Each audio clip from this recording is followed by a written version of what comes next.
Pada pertemuan kali ini kita masuk ke bab 2, mengembangkan pendapat dalam eksposisi. Nah, di sini kita akan mempelajari teks eksposisi, pelajaran bahasa Indonesia kelas 10 SMA. Pengertian teks eksposisi. Teks eksposisi adalah suatu paragraf atau karangan yang memuat informasi dan pengetahuan yang disajikan secara singkat, padat, dan akurat. Teks eksposisi juga bisa diartikan sebagai teks yang memiliki fungsi menyampaikan gagasan-gagasan atau pemikiran-pemikiran tentang suatu topik. Intinya di dalam teks eksposisi itu menyampaikan gagasan-gagasan. Nah, di dalam gagasan nanti dikuatkan dengan argumen.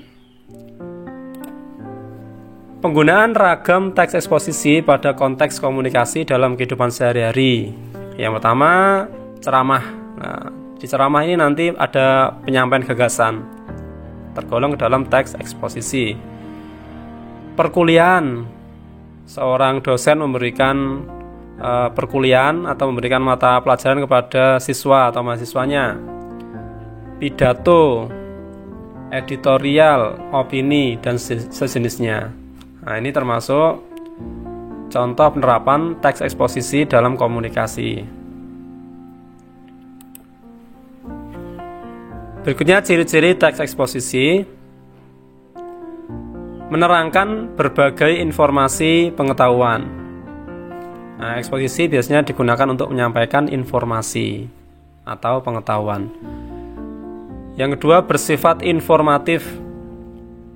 Berikutnya, tidak memihak atau tidak memaksakan kehendak dari si penulis kepada para pembacanya. Teksnya disampaikan secara lugas serta memakai struktur bahasa yang baku. Uraiannya dilengkapi dengan data-data yang akurat. Fakta dipakai sebagai alat konkretasi serta kontribusi. Memiliki gaya informasi yang mengajak. Bersifat netral dan objektif. Bahasanya singkat dan padat. Nah, ini ciri-ciri dari teks eksposisi. Di buku kalian juga ada di buku paket bahasa Indonesia, bisa dipelajari. Berikutnya, tujuan teks eksposisi. Memiliki tujuan guna menerangkan suatu informasi agar bisa menambah ilmu pengetahuan secara rinci mengenai suatu hal atau kejadian untuk pembaca.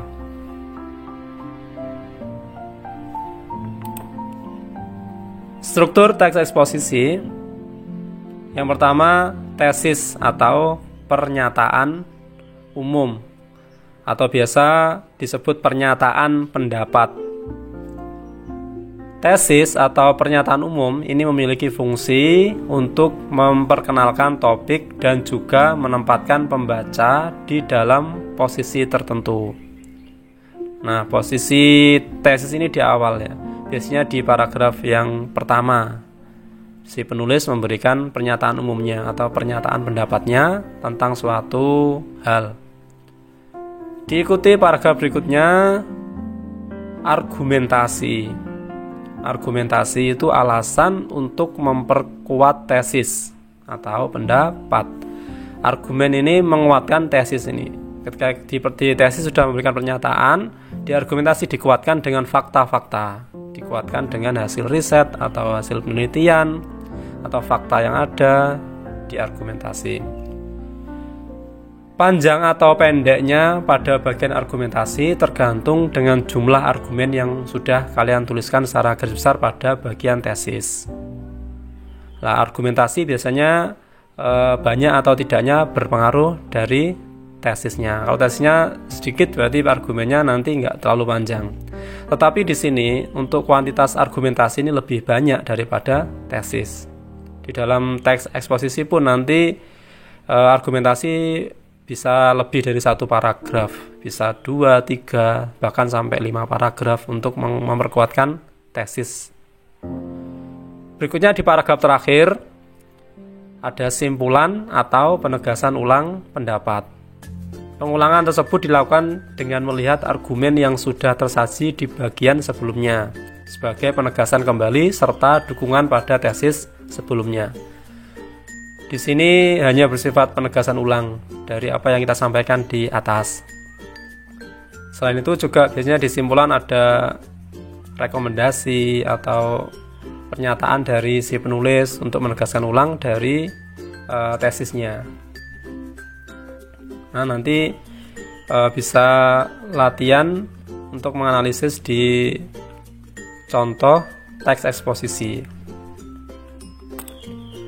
Berikutnya unsur-unsur teks eksposisi. Yang pertama ada gagasan atau ide. Gagasan pada umumnya berupa penilaian, komentar, dorongan, saran, serta bujukan. Gagasan itulah yang nantinya akan mendasari penulis untuk menuliskan buah pikirannya. Nah, di dalam teks eksposisi pasti ada gagasan. Yang kedua, fakta. Fakta pada umumnya berwujud kenyataan maupun sesuatu yang benar-benar ada atau terjadi. Fakta tak harus berupa angka. Kalian dapat mengutip pernyataan dari para ahli guna memperkuat gagasan yang ingin kalian sampaikan.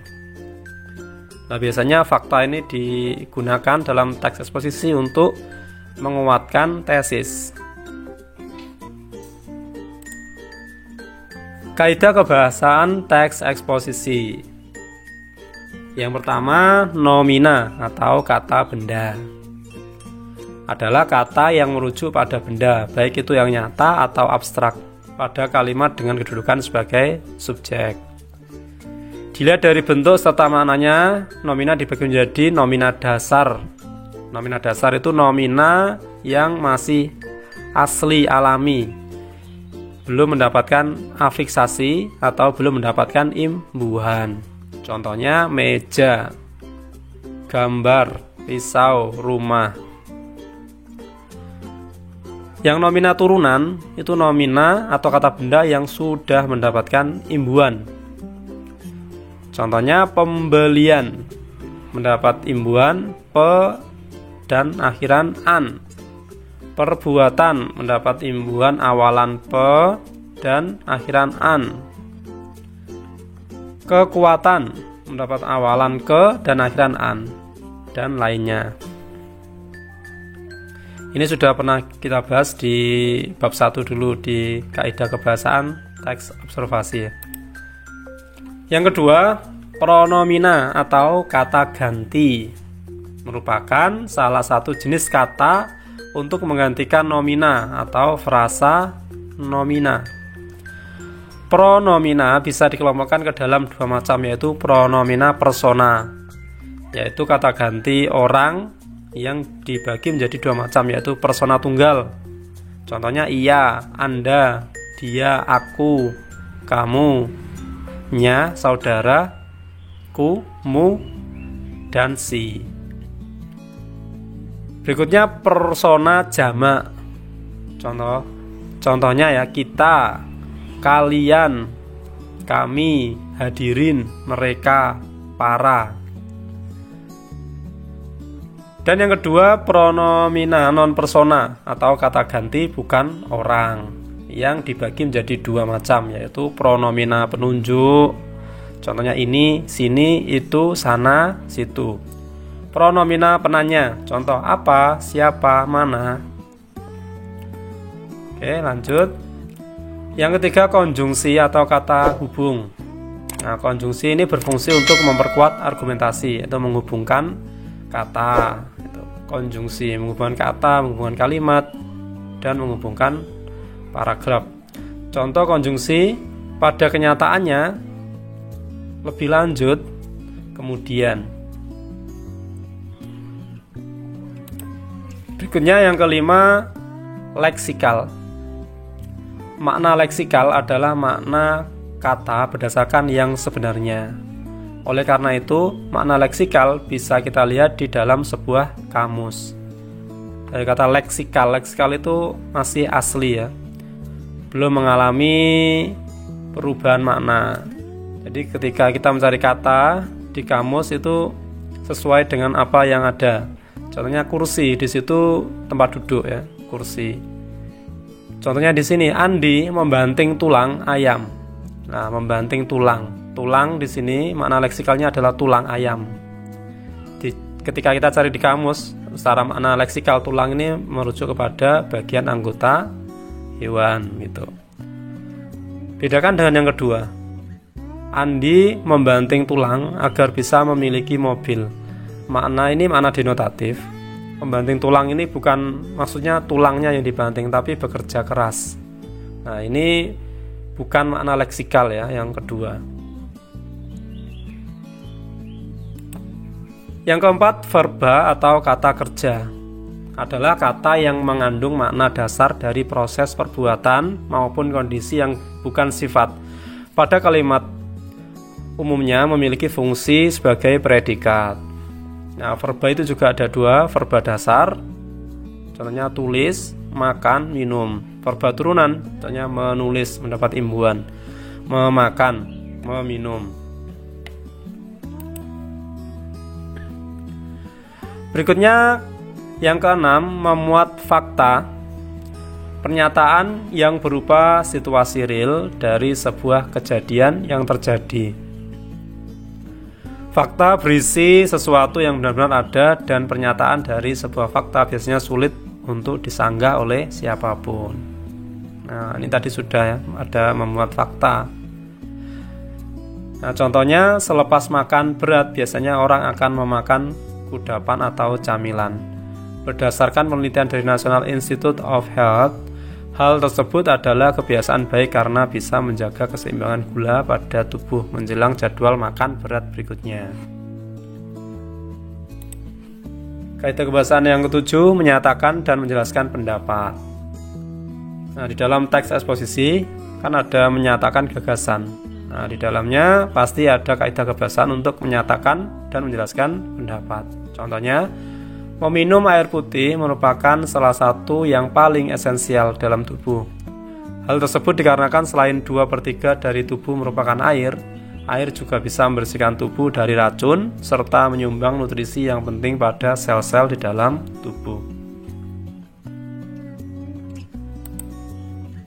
Kaidah kebahasaan yang ke-8, penegasan pendapat. Penegasan pendapat berada di bagian penutup yang sifatnya objektif, yang disertai dengan ragam ilmiah dan kalimat efektif. Contoh, seperti yang telah saya nyatakan sebelumnya, dari uraian tersebut bisa disebut jika kalori yang terkandung dalam makanan cepat saji sangat sedikit. Sementara itu efeknya amat sangat buruk untuk kesehatan. Sekarang kita belajar di kaidah penulisan teks eksposisi. Yang pertama, menentukan topik. Langkah pertama yang harus kalian lakukan yaitu menentukan tema. Tema yang akan kalian tulis dalam teks eksposisi. Yang kedua, menentukan tujuan. Selepas menentukan tema atau topik yang akan diuraikan, selanjutnya adalah menentukan tujuan yang nantinya akan memberikan penjelasan serta pemahaman pada para pembaca. Yang ketiga, memilih data sesuai tema. Langkah berikutnya yang harus dikerjakan ialah mengumpulkan data maupun bahan yang dibutuhkan di dalam penulisan teks eksposisi. Yang keempat, membuat kerangka karangan. Sebelum kalian membuat karangan eksposisi, maka terlebih dahulu kalian harus membuat kerangkanya secara lengkap dan juga sistematis. Yang kelima, pembahasan dengan mengembangkan kerangka karangan. Setelah kerangka karangan sudah tersusun, selanjutnya kalian kembangkan dengan lebih lengkap lagi supaya ciri-ciri eksposisi bisa tersalurkan. Dan yang keenam, membuat simpulan. Sesuai dengan tujuan menuliskan suatu karangan eksposisi, kesimpulan harus sejalan dengan tema dan harus memperkuat isi dari tesis tersebut. Sekarang kita belajar pola pengembangan teks eksposisi. Yang pertama, pola umum khusus atau deduktif. Pola ini mengawali tulisan berdasarkan ide-ide dasar terlebih dahulu, atau ide pokok ditempatkan di awal paragraf, lalu baru diikuti dengan berbagai ide penjelas.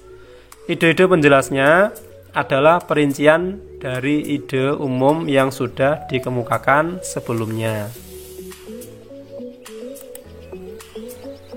Yang kedua, pola khusus umum atau induktif. Pola seperti ini diawali dengan cara menjabarkan secara detail per detail, baru dilanjutkan dengan hal-hal yang bersifat umum. Di bagian terakhir pada bagian teks ini berfungsi atau fungsinya sebagai simpulan maupun rangkuman dari pendapat-pendapat yang telah dikemukakan sebelumnya.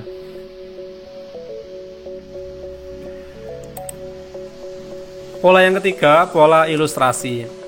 Ilustrasi yang terdapat di dalam pola ini bertujuan guna memudahkan para pembaca untuk menangkap maksud dari si penulis. Khususnya jika kalian membicarakan sesuatu yang cukup berat serta akan membingungkan para pembaca apabila tidak didukung dengan adanya ilustrasi. Pada pola ini, topik, gagasan, atau pendapat sifatnya belum jelas sebab merupakan hal umum. Sehingga pola ini menggunakan ilustrasi sebagai contoh konkret dari topik yang diceritakan. Biasanya, pengalaman pribadi menjadi bahan ilustrasi yang paling efektif untuk meyakinkan sebuah gagasan atau kebenaran. Dan yang terakhir, sebab pembaca nantinya akan merasa terhubung dengan ilustrasi tersebut yang menjadikan topik lebih mudah untuk dipahami.